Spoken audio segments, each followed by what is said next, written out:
सदाशिव बाबा की जय, महाप्रभु श्री रामलाल जी महाराज की जय, आनंद कंद सदगुरुदेव स्वामी चंद्रमोहन जी महाराज की जय, श्री सिद्ध गुफा सवाई धाम की जय। जय गुरुदेव, जय प्रभु जी की, राधे राधे, जय श्री कृष्ण। सबसे बड़े देव श्री गुरुदेव, सबसे बड़े देव श्री सदगुरुदेव। प्रयागराज की धरती का आध्यात्मिक जगत में अपना विशेष स्थान है। श्री गंगा, यमुना एवं सरस्वती जैसी पवित्र नदियों के पावन संगम का श्रेय भी इसी क्षेत्र को प्राप्त है। प्रत्येक वर्ष इन नदियों के संगम वाले क्षेत्र के चारों तरफ एक महान आध्यात्मिक मेला लगता है, जिसे कुंभ मेला, कुंभ महामेला या माघ मेला के नाम से पुकारा जाता है। यह मेला करीब 1 माह तक रहता है। इस माघ मेले में मुख्य स्नान का पर्व मकर संक्रांति, माघी अमावस्या, बसंत पंचमी एवं माघी पूर्णिमा है। इन तिथियों पर संगम में स्नान का विशेष महत्व होता है। श्री रामचरितमानस में इस स्थान का वर्णन करते समय कविश्वर श्री तुलसीदास जी ने लिखा है, माघ मकर जब रविगति हुई, माघ मकर जब रविगति हुई, तीरथ पतह आव सब कोई, तीरथ पतह आव सब कोई। यूँ तो प्रत्येक साल ये अपनी निर्धारित तिथि पर ही लगता है, फिर भी इसका मुख्य समय 10 जनवरी से 10 फरवरी के मध्य में पड़ता है। इस 1 महीने की अवधि में पूरे समय तक लोग इस क्षेत्र में निवास करते हैं। दोनों समय पवित्र संगम में स्नान करते हैं तथा अपना पूरा समय जप, ध्यान, आरती, पूजन में ही लगाते हैं। इस प्रकार की दिनचर्या वाले प्राणियों को कल्पवासी कहा जाता है। इस प्रकार की दिनचर्या वाले प्राणियों को कल्पवासी कहा जाता है। आला देव श्री चंद्रमोहन जी महाराज भी बहुत पहले से योग प्रचारार्थ इस आध्यात्मिक मेले में कैंप लगाकर निवास करते थे तथा योग प्रचार कार्य किया करते थे। आराध्य देव श्री सदगुरुदेव जी महाराज के लीलावसान के पश्चात भी प्रयागराज के हमारे आदरणीय गुरु भाई बहनों द्वारा यह आयोजन आज भी किया जा रहा है और इस समय भी किया जा रहा है। इस माघ मेला शिविर में इलाहाबाद शहर एवं देहात के गुरु भाई बहन तो सुबह सायंकाल इस योग प्रचार कार्यक्रम का लाभ उठाते ही हैं, परंतु बाहर से आने वाले गुरु भाई बहन इस योग शिविर में ही निवास करते हैं। योग साधना करके अपना जीवन योग परायण बनाते हैं। इसी क्षेत्र के हमारे एक आदरणीय गुरु भाई हैं जिनका नाम श्री राजा राम यादव जी है। ये संगम क्षेत्र के करीब ही रामनाथपुर गांव के निवासी हैं। वे इसी शहर इलाहाबाद में ही सरकारी नौकरी करते हैं। आदरणीय भाई श्री राजा राम जी आराध्य देव जी से सपत्नीक दीक्षित हैं। ये दंपति दीक्षा के बाद अपने घर में श्री गुरुदेव जी महाराज एवं महाप्रभु श्री रामलाल जी महाराज के स्वरूपों को विराजमान करके दोनों समय प्रातः एवं सायंकाल विधान से आरती पूजन एवं ध्यान किया करते हैं। इस कार्य में इनकी पत्नी भी पूरा इनका साथ देती है। आदरणीय भाई श्री राजा राम जी नियमित ध्यानाभ्यासी योगी साधक हैं। इनकी धर्मपरायणा धर्मपत्नी के साथ आराध्य देव श्री चंद्रमोहन जी महाराज के चरणों में श्रद्धा भाव बढ़ाने वाली एक अलौकिक कृपा हुई, जिसका वर्णन हम सभी प्रभु जी के शिष्यों के लिए प्रेरक प्रसंग का ही कार्य करेगा। प्राणी मात्र का मन चंचल है एवं सदैव चंचल ही बना रहता है। इस मन का एक ही गुण एवं एक ही दुर्गुण मुख्य है। मन का यह गुण है यह एक साथ एक ही विचारधारा अपने अंदर रख सकता है। एक साथ या 2 बातों या 2 प्रकार की विचारधाराओं को अपने पास नहीं रख सकता। मन का दुर्गुण यह है कि यह अपना स्वाद जल्दी बदलने का अभ्यासी है। अपने इसी दुर्गुण के कारण यह महान चंचल भी है। योग की साधना करने वाले साधक अभ्यास और वैराग्य द्वारा इसे स्थिर करने का प्रयास करते हैं। निरंतर अभ्यास और वैराग्य द्वारा यह वश में भी हो भी जाता है।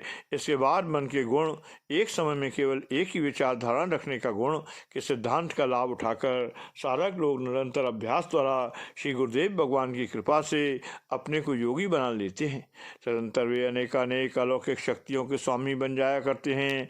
आदरणीय भाई श्री राजा राम जी का मन एकाग्र है और इनमें आराध्य देव श्री सदगुरुदेव जी महाराज के चरण कमलों के अलावा और किसी के प्रति श्रद्धा एवं समर्पण के भाव नहीं है। महिलाओं का हृदय सरल एवं भावना प्रधान होता है। इसी सिद्धांत के परिणाम स्वरूप इनकी धर्मपत्नी भी सरल एवं भावुक प्रवृत्ति की महिला हैं। इनकी धर्मपत्नी योगेश्वर सद्गुरुदेव श्री चंद्र मोहन जी महाराज के अलावा अन्य देवी देवता तथा संत महात्माओं के प्रति भी महान आदर एवं श्रद्धा का भाव रखती हैं। प्रसंग आज से करीब 14-15 वर्ष पूर्व का है। इनके गांव की कुछ महिलाओं ने आठ शक्ति स्वरूपा माँ मेहर देवी के दर्शनार्थ जाने का प्रोग्राम बनाया। गांव की इस महिला समुदाय ने इनसे भी माँ मेहर देवी के दर्शनार्थ चलने की बात कही। इस देवी ने पहले तो साफ साफ इनकार कर दिया।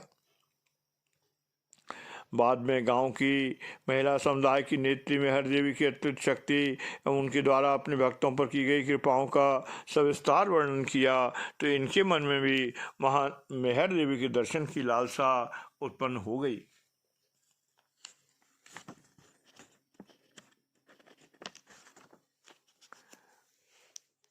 जब इन्होंने माँ मेहर देवी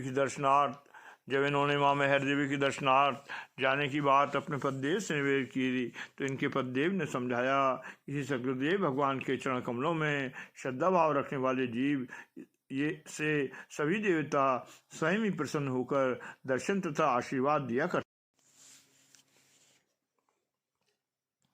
श्री सद्गुरुदेव की सत्ता में ही सभी देवी देवताओं की शक्ति एवं सामर्थ्य समाहित होती है। श्री सद्गुरुदेव से बड़ा कोई तत्व नहीं है। सभी देवी देवता उस परासत्ता को नमन करते हैं। आदरणीय भाई श्री राजा राम जी ने शास्त्र सम्मत अनेक उदाहरण देकर अपनी भार्या को यह बात समझाई।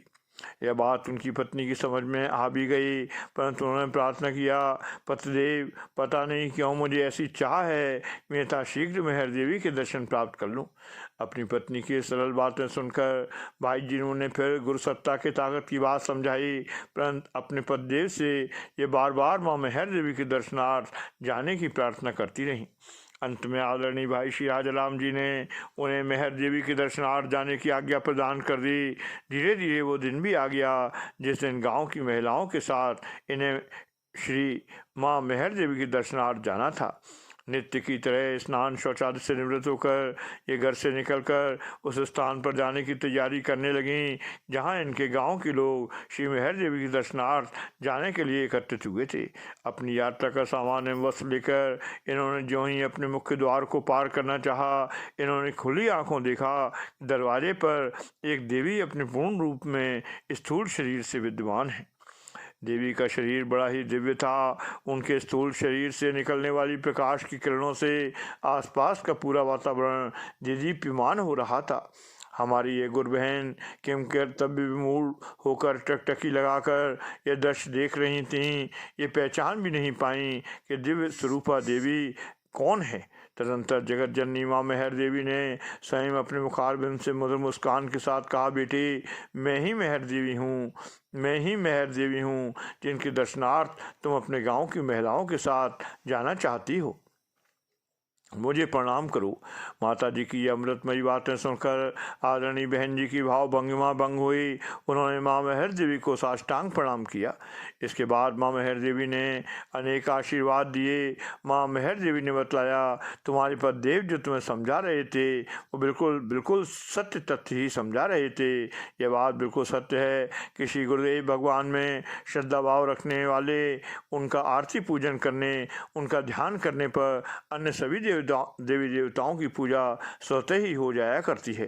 ये लोग प्रसन्न होकर साधक को दर्शन एवं आशीर्वाद तथा वरदान दिया करते हैं। मैंने बिल्कुल सत्यवाद जो 100% सत्य है तुम्हें बता दिया। आगे माँ मेहर देवी ने अपने मुखारबिंद से बतलाया कि मैं जिसकी पूजा अर्चना चिंतन मनन एवं ध्यान करती हूँ वे और कोई नहीं बल्कि सदैव वंदनीय तुम्हारे दादा गुरुदेव परम योगेश्वर अकारण दयालु महाप्रभु श्री रामलाल जी महाराज ही हैं, जिन्हें हम देवगण महाअवतार बाबा के नाम से संबोधित किया करते हैं। इतना कहकर मेहर देवी ने कहा, अब मैं अपने धाम को जा रही हूँ। उनकी यह बात सुनकर आदरणीय बहन ने उन्हें साष्टांग प्रणाम किया। माँ ने अपना वरदहस्त उठाकर आशीर्वाद दिया एवं अंतर्ध्यान हो गई।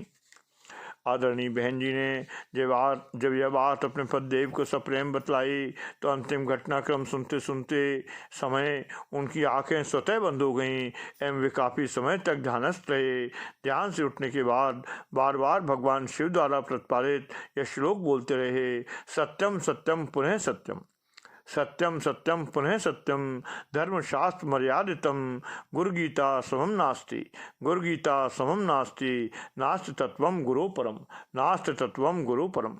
महाप्रभु श्री रामलाल जी महाराज की जय, आनंद कंद सद्गुरुदेव स्वामी चंद्रमोहन जी महाराज की जय, श्री सिद्ध गुफा सवाई धाम की जय। जय गुरुदेव, जय प्रभु जी की, राधे राधे, जय श्री कृष्ण, जय श्री कृष्ण, जय श्री कृष्ण।